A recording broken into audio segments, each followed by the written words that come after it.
Bismillahirrahmanirrahim. Alhamdulillahi rabbil alamin. Allahumma salli wa sallim wa barik ala Muhammad wa ala ali Muhammad. Allahumma anfa'na bima 'allamtana wa 'allimna ma yanfa'una wa zidna ilma wa barik lana fi ilmina warzuqna al-ikhlasa fil qawli wal 'amali kamila wa 'ilman nafi'an la yumsa wa tawfiqan daima wa sihhatan wa yaqinan wa 'afiyah. Allahumma iftah lana kulla khair wa yassir lana kulla umur. Allahumma ansuril mujahidin warhamil mustad'afin wa dammir a'da'ad din watmis ala amwalihim amin ya rabbal alamin. Alhamdulillah kaum muslimin rahimani wa rahimakumullah. Kita lanjutkan tafsir Quran sehari sehalaman dan kita sudah sampai pada halaman 287 surat Al-Isra ayat 50 sampai 58 insyaallah taala. A'udzu billahi as-sami'il 'alim minasy syaithanir rajim min hamzihi wa nafthihi wa nafthihi. قل كونوا حجارة أو حديدا أو خلقا مما يكبر في صدوركم فسيقولون من يعيدنا قل الذي فطركم أول مرة فسينغضون إليك رؤوسهم ويقولون متى هو قل عسى أن يكون قريبا يوم يدعوكم فتستجيبون بحمده وتظنون إن لبثتم إلا قليلا وقل لعبادي يقولوا التي هي أحسن إن الشيطان ينزغ بينهم إن الشيطان كان للإنسان عدوا مبينا ربكم أعلم بكم إن يشأ يرحمكم أو إن يشأ يعذبكم وما أرسلناك عليهم وكيلا وربك أعلم بمن في السماوات والأرض ولقد فضلنا بعض النبيين على بعض وآتينا داود زبورا قل ادعوا الذين زعمتم من دونه فلا يملكون كشف الضر عنكم ولا تحويلا أولئك الذين يدعون يبتغون إلى ربهم الوسيلة أيهم أقرب ويرجون رحمته ويخافون عذابه إن عذاب ربك كان محذورا وإن من قرية إلا نحن مهلكوها قبل يوم القيامة أو معذبوها عذابا شديدا كان ذلك في الكتاب مسطورا. Alhamdulillah Rabbil Alamin. Allahumma arhamna bil Qur'ani amin. Pada ayat-ayat yang kita baca ini ada beberapa kata yang bisa dibaca dua bacaan. Yang pertama ayat 51 ru'usahum, ini wawunya cuma satu sehingga bisa dibaca ru'usahum, maka hamzahnya dihilangkan. Kemudian huwa, kalau berhenti ini boleh tambah ha, huwa. Ayat 52 labithtum, fa ketemu ta boleh idgham menjadi labithtum. Kemudian ayat 55 a'lamu bikum, mim ketemu ba boleh idgham menjadi a'lam bikum. Nabiyyin boleh ditambahi hamzah nabiyyin. Zabura boleh didhammah zubura. Qulid'u boleh didhammah qulud'u. Semua ini adalah qiraah mutawatirah yang sumbernya dari Sayyidina Rasulullah sallallahu alaihi wasallam, maka semuanya adalah bacaan yang benar. Adapun tafsir ringkasnya, Allah katakan pada surat Al-Isra ayat 50. Qul, katakanlah wahai Rasul sallallahu alaihi wasallam kepada orang-orang kafir, kunu, jadilah kalian itu hijaratan, batu, au hadida, atau besi. Apa maksudnya ini? Jadilah batu atau besi. Ini bisa kita paham kalau kita buka sebentar ayat sebelumnya. Pada ayat sebelumnya mereka mengatakan, kalau kami jadi remuk, jadi tulang-tulang, kemudian sudah berubah menjadi remuk, jadi tanah, apakah mungkin kami akan dibangkitkan menjadi ciptaan yang baru padahal sudah remuk.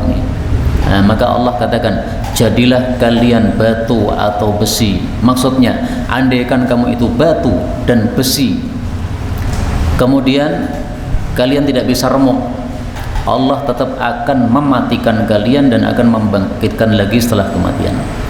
Jadi bagi Allah sama saja, mau batu, mau besi, mau remuk, semuanya kalau sudah mati maka Allah mampu untuk membangkitkan.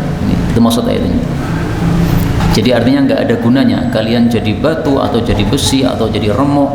Bagi Allah semuanya sama, tidak ada perbedaan. 51 atau khalqan, menjadi makhluk, mimma, dari apa-apa yang yakburu, berat, fi sudurikum, pada hati kalian. Jadilah kalian makhluk yang berat pada hati kalian. Fasayaquluna, maka mereka akan mengatakan, may yu'iduna, siapa yang akan mengembalikan kami, yaitu hidup kembali. Qul, katakanlah, alladzi, dzat yang fatarakum, telah menciptakan kalian, awwala marrah, pertama kali, dulu, dari mani. Fasayunqiduna, lalu mereka akan menggeleng-gelengkan, ilaika, kepada engkau, ru'usahum, kepala-kepala mereka. Wa yaquluna, dan mereka mengatakan, mata huwa, kapan dia itu, kapan kebangkitan itu. Qul, jawablah wahai Rasulullah, asa, semoga, ayyakuna, bahwasanya kebangkitan itu qariba, dekat. Apa yang dimaksud? Jadilah kalian makhluk yang terasa berat pada hatimu. Makhluk apa yang dirasa berat bagi hati manusia? Para ulama mengatakan yaitu adalah kematian. Karena tidak ada yang lebih berat bagi kita daripada kematian. Maukah di antara kita mati, ditawari mati? Nggak ada yang mau, Pak. Meskipun hadisnya jelas ya, siapa yang masuk rumah mengucapkan salam lalu mati masuk surga. Tapi kalau ditawari, nanti mau nggak masuk rumah salam langsung mati? Semua kita mengatakan nggak mau. Itu saking tidak sukanya dengan kematian, maka disebut yakburu fi sudurikum. Itu terasa berat dalam hati untuk mengalami kematian. Jadi maksud ayat ini, jadilah kamu kematian. Kalau kamu itu adalah kematian, makhluk yang namanya mati, nanti Allah akan mematikan kamu dan akan bangkitkan lagi oleh Allah Subhanahu wa taala. Jadi kematian itu bisa dimatikan oleh Allah dan bisa dihidupkan lagi oleh Allah Subhanahu wa taala. Dan itu besok terjadi pada hari kiamat. Allah panggil kematian, wahai kematian, datang ke sini. Nah, kemudian datang kematian dalam bentuk seperti kambing. Lalu disembelih oleh Allah Subhanahu wa taala di atas jembatan, di atas neraka jahanam. Lalu Allah mengatakan, khuludun la maut. Sekarang sudah kekal semuanya, yang di surga kekal, yang di neraka kekal. Kenapa? Karena mati sudah saya sembelih. Nah, maka yang dimaksud di sini ya, jadilah kamu makhluk yang berat pada hatimu, yaitu jadilah kamu kematian sekalipun, tetap Allah akan mematikan kamu dan Allah akan membangkitkan kamu setelah kamu mati nanti di akhirat. Maka mereka orang-orang kafir kemudian mengatakan, siapa yang mampu membangkitkan kami setelah kematian? Maka jawabannya adalah Allah yang sudah memulai penciptaan kalian. Sebagaimana bisa memulai penciptaan, berarti bisa mengulangi. Dalam ayat yang lain disebutkan mengulangi lebih mudah daripada memulai. Jadi orang-orang kafir itu mikirnya nggak lurus. Mereka tahu Allah bisa memulai, tapi mereka tidak percaya Allah bisa mengulangi. Surat Ar-Rum ayat 27. Wa huwal ladzi yabda'ul khalqa. Allah itu yang memulai penciptaan, thumma yu'iduh, kemudian akan mengulangi lagi, wa huwa ahwanu alaih, dan tentu saja mengulangi itu lebih mudah. Tapi bukan berarti yang pertama lebih susah, bukan ya. Nggak ada sesuatu yang susah bagi Allah Subhanahu wa taala. Jadi maksudnya semuanya mudah bagi Allah Subhanahu wa taala. Maka kalau dijawab seperti itu, fasayunghiduna ilaika ruusahum. Orang-orang kafir akan geleng-geleng kepala. Geleng-geleng kepala maksudnya menghina Rasulullah sallallahu alaihi wasallam. Masa manusia mati hidup lagi? Nah, mereka geleng-geleng kepala, nggak percaya. Kemudian mereka bertanya, pertanyaan ini bukan pertanyaan ingin tahu, tapi pertanyaan untuk mengejek. Kapan hari kiamat? Kapan kalau memang ada? Nah, disuruh menjawab, semoga kiamat itu dekat. Dari dulu Nabi mengatakan seperti ini sampai hari ini, tahun berapa ini? 1445. Okay. Sudah 1445 tapi ternyata belum terjadi kiamat. Berarti kan sudah lama nih. Nah, maka jawabannya adalah qarib, dekat, itu definisinya adalah kullu ma huwa atin. Setiap yang pasti terjadi itu bisa disebut dekat. Maka kiamat meskipun sudah ditunggu sampai 1400 tahun tapi belum datang-datang, itu boleh disebut dekat karena pasti terjadi. Maka ini ayat ini tidak salah ya, karena yang disebut dekat itu adalah yang pasti terjadi. Nah, kapan terjadinya? Allah katakan yauma, pada hari yad'ukum, Allah akan panggil kalian, fatastajibun, lalu kalian mengijabahi panggilan Allah, bihamdihi, dengan perintah Allah Subhanahu wa taala. Jadi bihamdihi ini ditafsirkan oleh Al-Baghawi, yaitu dengan perintah Allah Subhanahu wa taala. Wa tadhunnuna, dan kalian mengira, illa bistum, tidaklah kalian tinggal, yaitu di bumi atau di kuburan, illa qalila, kecuali sebentar saja. Yang dimaksud yad'ukum, Allah memanggil kalian, yaitu memanggil dari kubur. Dipanggil dengan cara malaikat Israfil disuruh untuk meniup sangkakala yang ketiga. Maka itulah panggilan dari Allah. Nah, begitu ditiup sangkakala yang ketiga, maka semuanya bangkit dari alam kuburnya masing-masing. Seperti disebutkan pada surat Yasin ayat 51. Wa nufikha fis-sur, ditiup sangkakala, tiupan yang ketiga, fa idahum minal ajdath, tiba-tiba mereka dari kuburan, mereka bangkit ila rabbihim yangsilun, bercepat-cepat menuju Allah Subhanahu wa taala. Nah, itu panggilan dari Allah, yaitu lewat malaikat Israfil. Terus ketika dipanggil, apakah semuanya bangkit? Fatastajibuna bihamdi, semuanya bangkit. Enggak ada yang tidak bangkit, enggak ada.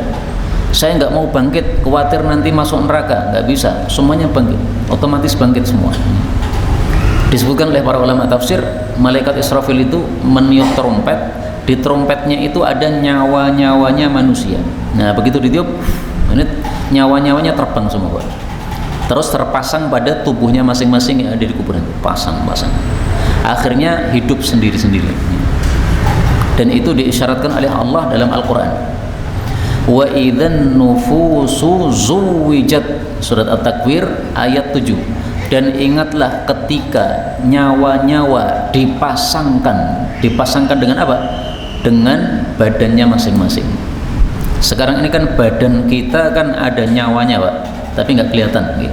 Nah, nanti nyawa akan dipisahkan, dicabut alias mati. Nanti setelah itu akan dipasang lagi pas di akhirat itu, pas terjadi kiamat.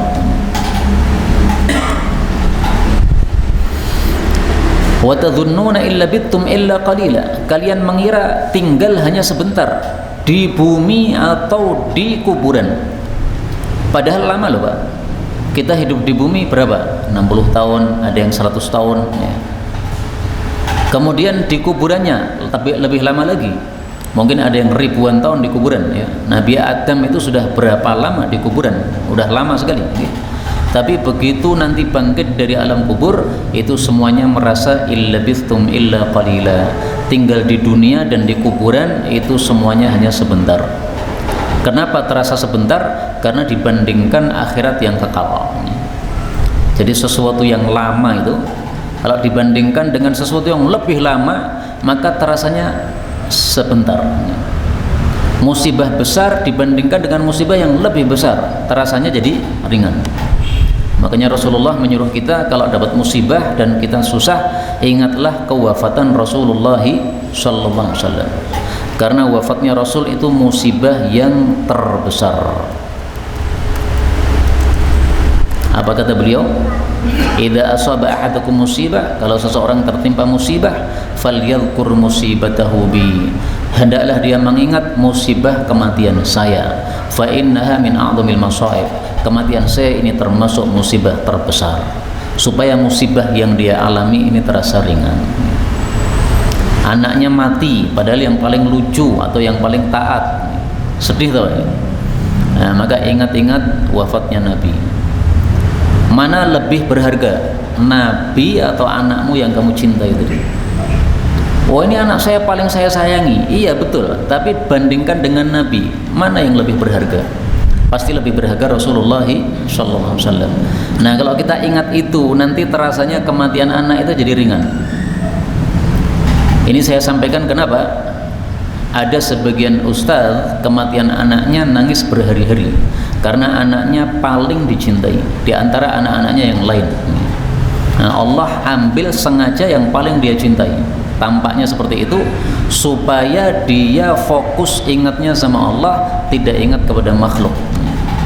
Maka justru Allah ambil anak yang dicintai oleh dia, karena anak yang paling dia cintai berarti hatinya tertaut pada anak tadi.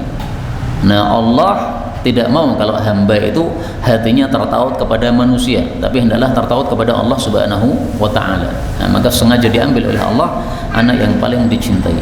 Nah, maka kalau kita mengalami seperti itu, ini ingat-ingat hadisnya, hadis riwayat Tabarani sahih, ingatlah musibah kewafatan Nabi supaya terasa musibahmu jadi ringan.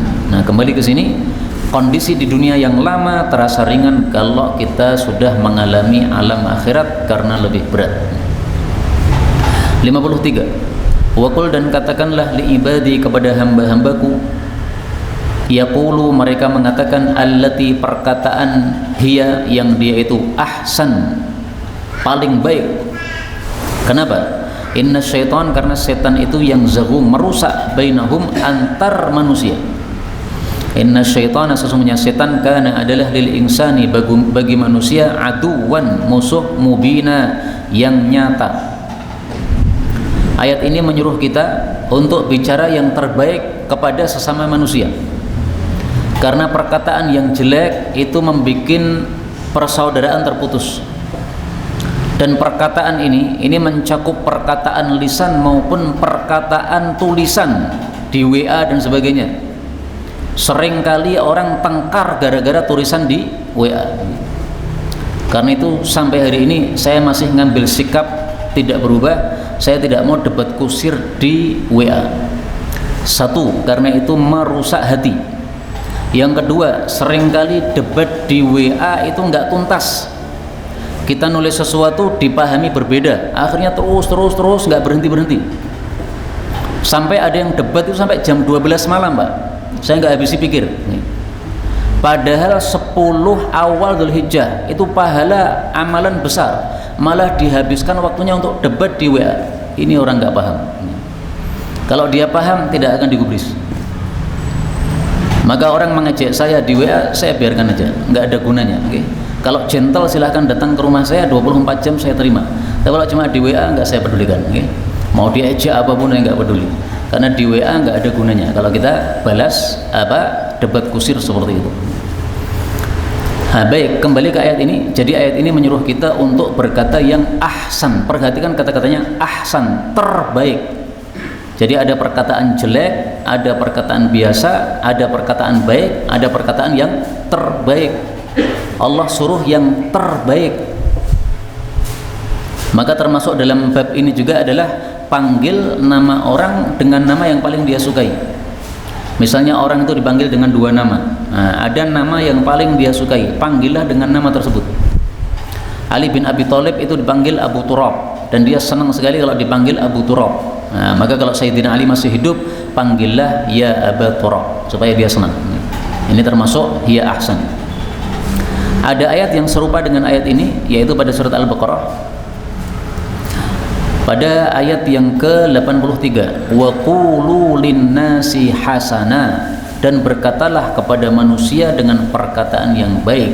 Ini boleh dibaca hasana atau husna, 2 qiraah. Jadi ngomong yang baik. Kalau ngomong yang jelek, akibatnya apa? Innasyaitana yanzaghu bainahum, setan akan merusak hubungan antar manusia. Saya tampilkan dalil dalam hadis bahwasanya setan itu suka mengadu domba antar kaum muslimin. Inna syaitan, sesungguhnya setan, qad ayyasa ayya'budahul musallun, disembah lagi oleh orang-orang salat. Walakin fit tahris bainahum, tapi dia terus-terusan mengadu domba di antara orang-orang yang salat. Ini sesuai fakta. Setan itu mampu mengadu domba antara orang-orang yang sholat. Sampai hari ini, Pak. Dan banyak orang yang tidak sadar dia adu domba oleh setan. Antara habaib dengan para kiai akan diadu domba. Katanya habaib Indonesia ini habib-habib palsu, nasabnya terputus. Nah, akan diadu domba dengan para kiai. Ini sebenarnya sumbernya dari setan, dari musuh-musuh Islam. Tapi banyak orang tidak sadar. Akhirnya ikut nimbrung di situ, menggembor-gemborkan masalah putusnya nasab para habaib ini. Ini orang-orang nggak paham. Meskipun mereka mengatakan saya murni ilmiah, itu karena kamu tidak paham bahwasanya sumbernya sebenarnya dari setan berdasarkan hadis yang sudah saya tampilkan tadi, riwayat Muslim. 54. Rabbukum, pemelihara kalian, a'lamu bikum, lebih mengetahui terhadap kalian. Iyasya, jika dia berkehendak, yarhamkum, dia akan merahmati kalian, atau iyasya, jika dia berkehendak, yu'adzibkum, akan menyiksa kalian. Wa ma arsalnaka, dan tidaklah kami mengutus engkau wahai Rasul, alaihim, kepada mereka manusia, wakila, sebagai pengurus atau penjaga. Yang dimaksud Allah akan merahmati kalian, yaitu memberikan taufik kepada kalian sehingga kalian mau beriman kepada Allah Subhanahu wa taala. Yang dimaksud Allah menyiksa kalian, maksudnya Allah kalian biarkan kafir sampai mati kafir, akhirnya disiksa oleh Allah. Jadi maksudnya hidayah dan taufik itu di tangan Allah. Ada orang dikasih taufik oleh Allah sehingga masuk Islam. Ada yang tidak dikasih taufik oleh Allah sehingga matinya kafir. Ini semuanya terserah Allah Subhanahu wa taala. Demikian juga dalam bab tadi ya. Ada orang dikasih taufik sehingga ngomongnya kepada orang ditata supaya tidak terjadi permusuhan. Kalau ada yang memusuhi dia tidak mau nanggapi. Nah, ini rahmat dari Allah. Tapi ada orang-orang yang tidak seperti itu. Dibiarkan oleh Allah, tidak dikasih taufik sehingga semua orang jadi musuhnya. Saya heran terhadap orang-orang yang setiap hari nambah musuh, Pak. Setiap hari apa? Nambah musuh. Kok ya ada orang seperti itu? Apapun ditanggapi jelek, apapun ditanggapi keras. Itu berarti nambah musuh setiap hari. Maka melihat orang-orang seperti itu saya merasa heran. Kok ya ada makhluk kayak begini? Kenapa kok tidak mencari kecintaan orang saja supaya nyaman sama semua orang? Istilahnya adalah at-tawaddud. Afdalul a'mal ba'dal iman, amalan paling utama setelah iman adalah at-tawaddud ilan filin nas, ya. Sebar kasih sayang kepada manusia. Ini saya jujur hadisnya memang dhaif, tapi isinya sangat-sangat bagus. Ra'sul akal, akal yang paling puncak setelah iman itu adalah at-tawaddud ilan nas, sebar kasih sayang atau kecintaan kepada para manusia. Jadi bukan cari musuh tapi cari teman. Manusia itu semuanya tidak ada yang sempurna, Pak. Kalau mata kita melihat cacatnya manusia, semua itu cacat semua. Sehingga nanti kita nggak punya teman. Kenapa? Orang ini cacatnya di sini, orang ini cacatnya di sini, orang ini cacatnya di sini. Semuanya jelek jadinya. Coba kalau kita lihat kejelekan orang, kita cari adakah kebaikan padanya. Kalau masih ada, ya sudah, kita letakkan kecintaan hati kita pada kebaikan tadi. Adapun aibnya, ingatlah aib diri kita sendiri. Kita kan juga punya aib, kan? Maka saya terus terang melihat orang-orang yang tongkrong malam-malam ngerokok, saya nggak senang, Pak. Tapi saya masih bisa melihat ada kebaikan pada mereka. Apa kebaikannya? Mereka masih Islam. Buktinya kalau Ramadan dia datang ke masjid. Setelah Ramadan mungkin sholatnya di rumah, tapi Ramadan datang ke masjid. Disalami masih menjawab waalaikumsalam. Nah, berarti masih ada Islamnya. Maka di situ ada bagusnya. Meskipun rokoknya saya nggak senang, tapi Islamnya masih saya lihat. Nah, maka cara itulah kita untuk tawaddud kepada manusia supaya tidak membenci kepada seluruh manusia. Kembali ke sini, Allah katakan, saya tidak mengutus kamu wahai Nabi untuk mengawasi atau menjaga amal mereka. Jadi wakilah ini maksudnya menjaga amal mereka. Tidak. Yang menjaga amal mereka Allah, tugas Nabi hanya menyampaikan dakwah. Seperti pada surat yang lain, surat Asy-Syura ayat 48. Fa in a'radu, kalau mereka berpaling, fama arsalnaka 'alaihim hafidha. Saya tidak mengutus kamu sebagai penjaga amal mereka. In 'alaika illal balagh. Kewajibanmu hanya menyampaikan saja, ya. Mereka terima atau tidak bukan urusan kamu.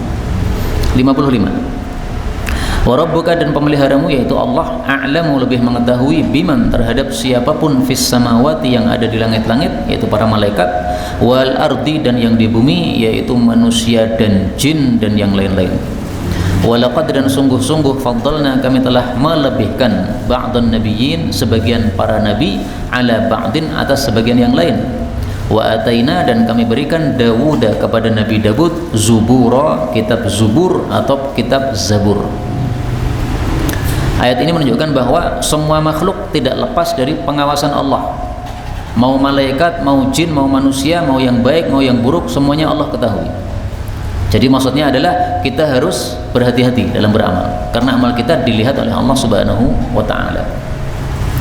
Kemudian Allah katakan bahwa Allah itu melebihkan sebagian nabi di atas nabi yang lain. Maka nabi itu bertingkat-tingkat. Maka ada nabi yang diangkat sebagai rasul, ada yang hanya nabi saja. Nabi jumlahnya 124.000 nabi, rasul hanya 315. Nah, berarti yang rasul ini lebih mulia daripada yang nabi. Kemudian rasul yang 315 ini yang disebutkan di Quran cuma 25, yang lain nggak disebut. Berarti yang 25 ini tampaknya lebih utama daripada yang tidak disebut. Kemudian dari 25 ini Allah pilih 5 yang dipilih sebagai ulul azmi, sehingga disebutkan secara khusus oleh Allah Subhanahu wa taala pada surat Al-Ahqaf ayat 35. Fasbir kama sabara ulul azmi minar rusul. Sabarlah wahai Rasulullah sebagaimana sabarnya rasul-rasul ulul azmi. Nimim, Nuh, Ibrahim, Musa, Isa, Muhammad. Nuh adalah bapak manusia yang kedua. Ini fadilahnya Nabi Nuh. Ibrahim adalah Khalilullah, kekasih Allah. Ini fadilahnya Nabi Ibrahim. Musa adalah kalimullah, diajak bicara langsung oleh Allah. Ini fadilahnya beliau. Isa adalah ruhullah, rohnya Allah, karena Allah langsung berikan roh pada tubuhnya tanpa ada mani sebagaimana manusia yang lain. Kemudian Nabi Muhammad SAW adalah manusia paling utama. Dan ini semuanya adalah kelebihan-kelebihan yang diberikan kepada sebagian nabi. Nabi Dawud dikasih kelebihan, diberi kitab Zubur. Apa bedanya Zabur dengan Zubur? Kalau Zubur itu jamak dari Zubr. Zubr artinya tulisan, Zubur berarti tulisan-tulisan. Memang isinya kitab Zabur adalah tulisan-tulisan. Jadi kitab Zabur boleh disebut kitab Zubur. Hanya bedanya kalau Zubur ini maknanya jamak, ya, tulisan-tulisan. 56. Qul, katakanlah, ud'u, serulah, panggillah, alladzina, arca-arca, yang za'amtum, kalian sangka, min dunihi, dari selain Allah. Fala yamlikuna, maka mereka tidak mampu, kasfad durri, untuk menyingkap kemadaratan, angkum, dari kalian, wala tahwila, tidak pula memindah. Jadi maksudnya Allah menantang orang-orang kafir. Kalau betul Tuhan-Tuhanmu itu bisa memberikan manfaat, maka silahkan kamu panggil. Berdoa kepada mereka kalau sedang ada masalah. Apakah arca-arca itu bisa bermanfaat? Kalau tidak bisa bermanfaat, kenapa disembah? Maka yang dimaksud za'amtum, yang kalian sangka, yaitu kalian sangka sebagai Tuhan, padahal bukan Tuhan. Jadi Tuhan palsu, disangka sebagai Tuhan tapi nggak bisa apa-apa. La yamlikuna kasfad durri, tidak mampu untuk menyingkap kemadaratan dari kalian. Ini mereka sudah mengakui, Pak. Orang-orang kafir dulu sudah mengakui. Kita lihat dalilnya, bahwasanya orang-orang kafir dulu mengakui bahwa yang bisa menyingkap kemadaratan hanya Allah Subhanahu wa ta'ala. Surat Al-Isra ayat 67. Wa idza massakumud durru fil bahri dhalla man tad'una illa iyyah. Apabila menimpa kalian kemadaratan di laut, maka sudah hilang semua yang kalian sembah selain Allah Subhanahu wa ta'ala. Ini surat Al-Isra ayat 67, ya. Sementara ini ayat 56. Nah, jadi masih halaman berikutnya. Fala yamlikuna kasfad durri ankum. Mereka arca-arca itu tidak bisa menyingkapkan kemadaratan dari kalian, dan ini sudah mereka akui. Buktinya mereka kalau ada kemadaratan hanya berdoa kepada Allah Subhanahu wa ta'ala.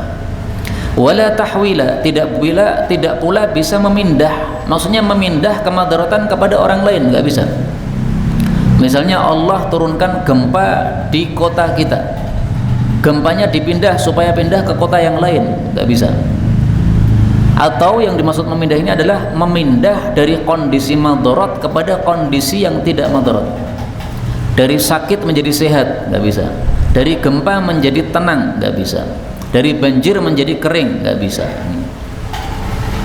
57. Ulaika, mereka itu alladzina, yaitu orang-orang yang yad'un, mereka sembah selain Allah Subhanahu wa taala, justru yabtaghun, mereka itu mencari ila rabbihim, kepada pemelihara mereka, al-wasilah, akan perantara untuk apa? Ayyuhum aqrab, siapa di antara mereka yang lebih dekat kepada Allah Subhanahu wa taala. Wa yarjuna rahmatah, dan mereka mengharap rahmat Allah. Wa yakhafuna adzabah, dan mereka takut kepada siksa Allah Subhanahu wa taala. Inna adzab rabbik, sesungguhnya siksa pemeliharamu, kana mahdura, adalah harus diwaspadai.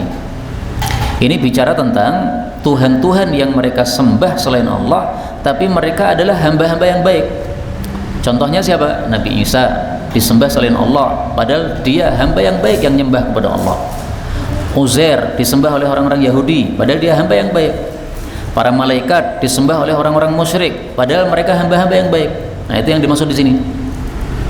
Jadi para malaikat, Nabi Isa, Uzair, itu semuanya yabtaghuna ila rabbihimul wasilah, mencari perantara menuju kepada Allah supaya menjadi orang yang paling dekat kepada Allah Subhanahu wa taala. Mereka seperti itu kok malah disembah, padahal mereka sendiri menyembah Allah Subhanahu wa taala. Jadi kalau suka kepada Nabi Isa, ikutilah Nabi Isa. Nabi Isa itu menyembah Allah. Kamu suka kepada Nabi Isa, ikut Nabi Isa, sembah Allah, jangan sembah Isa. Jadi kecintaan mereka kepada Nabi Isa sehingga mentuhankan Nabi Isa, ini sebenarnya tidak merupakan kecintaan yang hakiki. Karena kalau cinta hakiki pasti melakukan seperti yang dilakukan oleh orang yang disukainya, dicintainya tersebut. Kaum muslimin rahimani wa rahimakumullah, kata-kata wasilah ini kemudian dijadikan dalil oleh mereka yang sukanya tawassul dengan orang-orang yang sudah mati. Datang ke kuburan, kemudian minta kepada yang di kuburan, tolong mbah yang sudah wafat ini. Ini yang wafat ini seorang kiai besar atau wali besar, wali songo. Tolong mbah wali songo, mintakan kepada Allah supaya utang-utang saya lunas semuanya, supaya sakit saya sembuh semuanya. Nah, mereka berdalil dengan ayat ini. Nih dalilnya, yabtaghuna ila rabbihimul wasilah, mencari wasilah kepada Allah. Ini dalilnya sudah benar, tapi cara pemahamannya salah. Tidak seperti itu para ulama tafsir menafsirkan. Tolong carikan satu kitab tafsir saja yang mengartikan wasilah di sini adalah yaitu mencari perantara kepada orang-orang yang mati supaya mereka mendoakan kita kepada Allah. Mana ada tafsir kayak begitu? Saya bacakan tafsir Imam Baghawi. Apa kata beliau? Al-wasilah itu adalah ma yutaqarrab bihi ilallah, sesuatu yang digunakan untuk mendekatkan diri kepada Allah, minal amali saleh, berupa amal soleh. Jadi bukan orang-orang yang sudah mati kita jadikan tawasulan untuk kita sambung kepada Allah, bukan. Rasulullah tidak pernah mengajarkan kita untuk tawasulan kepada orang-orang yang sudah mati. Meskipun saya jujur ya, ini masalah khilafiyah ya, tapi tidak ada dalilnya tawasulan kepada orang yang sudah mati tidak dilakukan oleh Rasulullah SAW dan para sahabat. Mari kita lihat hadis Nabi SAW, bahwasanya amal itu mendekatkan diri kita kepada Allah Subhanahu wa taala. Rasulullah bersabda, "Alaikum biqiyamil lail," selalulah kalian tahajud, fa innahu da'bus sholihin qablakum. Salat tahajud adalah adatnya orang-orang soleh sebelum kalian, wa qurbatun ilallah, dan mendekatkan diri kepada Allah. Jadi tawasul itu dengan amal soleh, Pak, dengan salat tahajud, dengan sedekah, dengan amal-amal baik yang lain. Semakin banyak amal soleh kita, semakin dekat kepada Allah Subhanahu wa taala. Jadi bukan dengan mendatangi kuburan-kuburan dan sejenisnya, itu bukan. Maka kata-kata wasilah ini sama sekali tidak ada kaitannya dengan tawassul orang-orang yang sudah mati kepada orang-orang yang sudah mati. Maka tawassulan seperti itu tidak pernah dicontohkan oleh Rasulullah SAW. Rasulullah datang ke kuburan, beliau membaca doa, ya Allah ampunilah saudara-saudara kami yang sudah mati ini. Begitu yang beliau lakukan. Para sahabat pun disuruh oleh Nabi seperti itu. Sehingga para sahabat-sahabat Nabi kalau datang ke kuburan Nabi, tidak ada di antara mereka yang mengatakan, ya Rasulullah tolong doakan kepada Allah supaya begini supaya begitu. Enggak ada.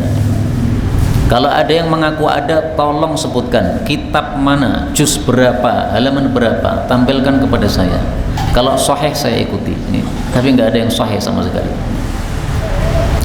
Kemudian dari ayat ini kita ambil pelajaran juga bahwa mengharap rahmat Allah dan takut kepada siksa Allah ini dua hal yang disyariatkan.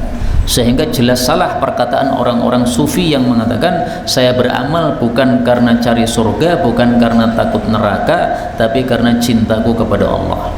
Ini tidak tepat perkataannya karena tidak sesuai dengan ayat-ayat yang kita baca.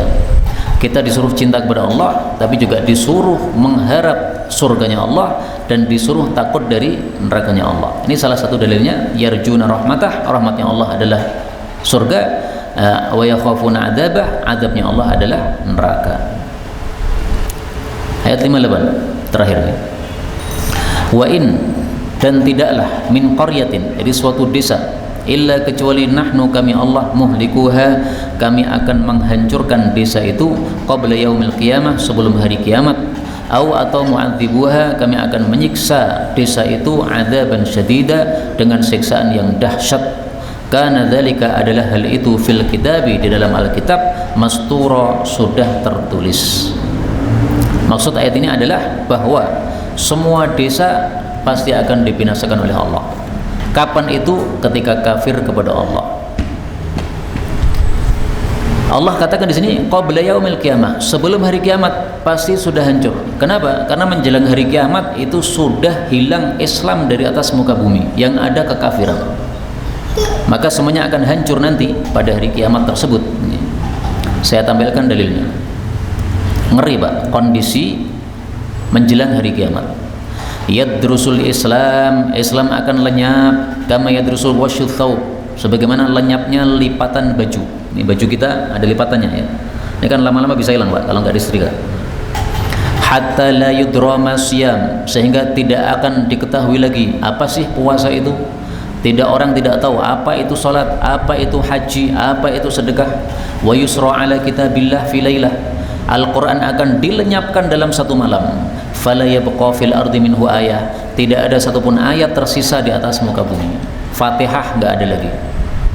Orang sudah nggak kenal Fatihah, salat aja nggak tahu. Hanya tersisa sekelompok orang yang tua-tua renta. Mereka mengatakan, kami mendapati nenek moyang kami mengucapkan la ilaha illallah, maka kami masih bisa mengucapkannya. Ini menjelang kiamat. Hadis riwayat Ibnu Majah, derajatnya sahih. Nah, nanti kalau sudah waktunya kiamat datang, la ilaha illallah sudah lenyap juga. Jadi yang terakhir, bisa dikatakan yang terakhir lenyap adalah ucapan la ilaha illallah. Sekarang kita masih kenal Pak Fatihah, bahkan 30 juz kita masih kenal gitu. Tapi la ilaha illallah ya lebih kenal lagi. Nah nanti menjelang kiamat itu semuanya lenyap, tersisa la ilaha illallah. Kalau sudah akan terjadi kiamat lagi, maka la ilaha illallah lenyap lagi, akhirnya terjadi kiamat.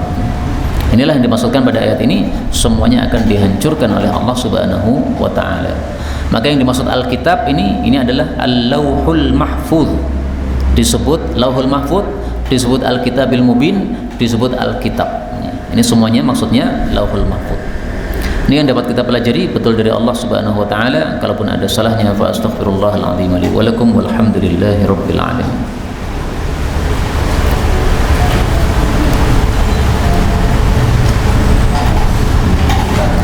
Monggo. Nggih. Bisnis kripto kayaknya lagi viral nih.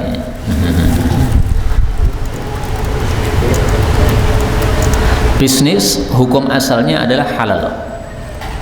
Kapan bisnis itu, jual beli itu jadi haram?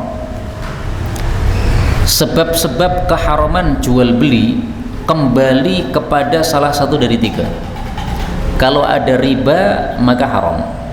Kalau ada gharar atau ketidakjelasan, atau disebut gharar atau disebut ketidakjelasan atau disebut spekulasi, maka jadi haram. Yang ketiga, kalau ada kezaliman maka haram. Nah, kripto ini masuk yang mana? Dijelaskan oleh guru-guru kami, masuknya yang kategori kedua, ketidakjelasan atau ke spekulasi atau gharar. Maka kripto ini tidak disarankan karena mengandung apa? Gharar, ketidakjelasan. Tapi saya sendiri tidak bisa menjelaskan lebih lanjut karena saya ramudeng kripto ini piye tergambar. Hanya saya mendengar guru-guru saya menjelaskan seperti itu. Salah satunya silahkan dicek di YouTube, ada Buya Yahya hukum kripto, coba. Buya Yahya termasuk guru saya karena saya pernah berkunjung ke pesantren beliau. Meskipun pas saya ke sana itu beliau pas tidak ada. Saya tanya muridnya, di mana beliau sekarang? Beliau sekarang di Solo. Astagfirullah. Tak parah ning Cirebon malah wong ning Solo. Tapi saya pernah ngaji sama beliau, ketemu langsung pernah ya, maka saya anggap sebagai guru ya, karena meskipun satu kali saya ngaji itu sudah saya anggap sebagai guru. Nah, beliau paham masalah-masalah gini. Kalau saya nggak pernah berkecimpung langsung, sehingga saya suruh menggambarkan gitu tidak bisa lebih jelas lagi, hanya bisa katakan itu sebabnya haramnya di situ. Maka nggak usah tergiur. Dan dulu ada seseorang ngubungi saya, ini suaminya main kripto, akhirnya jatuh bangkrut, akhirnya utang banyak sekali berjuta-juta. Terus sudah dinasehati masih ngeyel, katanya sebagian ustadz ada yang bolehkan. Akhirnya karena sudah nggak kuat, akhirnya minta cerai dari suaminya tadi. Saya bilang, ya kalau memang tidak bisa dinasehati ya sudah, panjenengan kalau terganggu dengan suamimu minta cerai nggak apa-apa. Karena utangnya numpuk-numpuk itu menyebabkan istrinya juga ditagih terus oleh orang-orang yang ngutangi itu. Nah, sehingga ini mamadharati. Maka boleh minta cerai, boleh. Itu orangnya bukan orang Solo ya, orang Jawa Timur sana. Tapi menyampaikan masalahnya lewat WA. Nah, gara-gara kripto terjadi percekcokan keluarga, kemudian cerai, kemudian utang numpuk berjuta-juta, puluhan, ratusan juta. Ini tidak hanya puluhan juta. Ini jangan terjadi pada kita. Ada lagi? Subhanakallahumma rabbana wa bihamdika asyhadu an la ilaha illa anta astaghfiruka wa atubu ilaik.